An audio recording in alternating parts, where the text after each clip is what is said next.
Notre dernier débat a laissé une question en suspens. La liberté sans l'État est-elle possible? Ou l'État est-il la condition absolue de notre liberté? Le besoin de sécurité face au désir d'autonomie. Qui ouvre le bal? Moi, professeur. Sans l'État, la liberté n'est qu'un suicide collectif. À l'état de nature, c'est la loi du plus fort. Si on supprime l'État et la police aujourd'hui, demain matin, les mafias prendront le contrôle.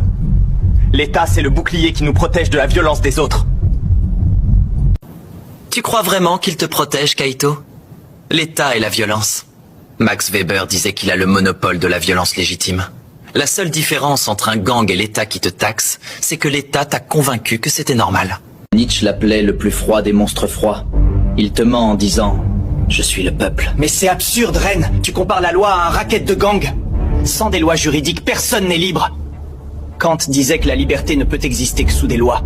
L'État garantit que ma liberté ne s'arrête pas là où commence le point du plus fort. Ta fameuse loi n'est qu'une laisse, Kaito.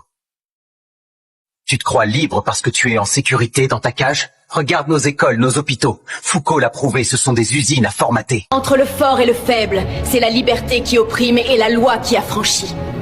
Sans l'État pour limiter les monopoles des ultra-riches, tu serais l'esclave des multinationales. L'État est le seul arbitre neutre capable de garantir nos droits fondamentaux.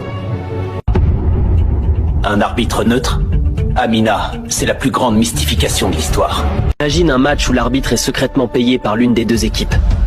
C'est exactement ça, l'État. Et c'est Karl Marx qui a révélé l'arnaque. L'État n'est pas au-dessus de la mêlée.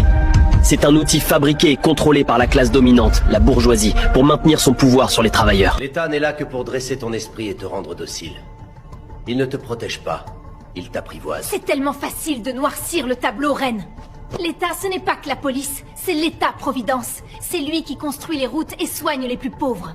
Sans l'État, les faibles seraient abandonnés. C'est l'outil de notre solidarité. La solidarité sous la menace d'une arme n'est pas de la solidarité. C'est de l'extorsion.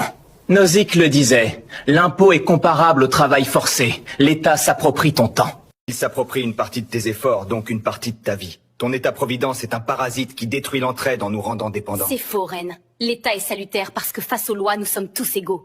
C'est le contrat social. La loi nous met sur un même pied d'égalité, du plus pauvre au plus riche. Égaux? Quelle plaisanterie! L'État n'est profitable qu'à une minorité de la société. Un petit groupe qui décide pour la masse. Vous parlez de décrets? Qui les fixe? Ce sont eux. Ils les changent à leur guise. Et vous prétendez que les lois nous mettent sur un piédestal? Illusion. Mais c'est vrai, Ren. Nul n'est au-dessus de la loi, même ceux qui la font. Archi faux. Alors pourquoi le gouvernement bénéficie-t-il d'une immunité judiciaire?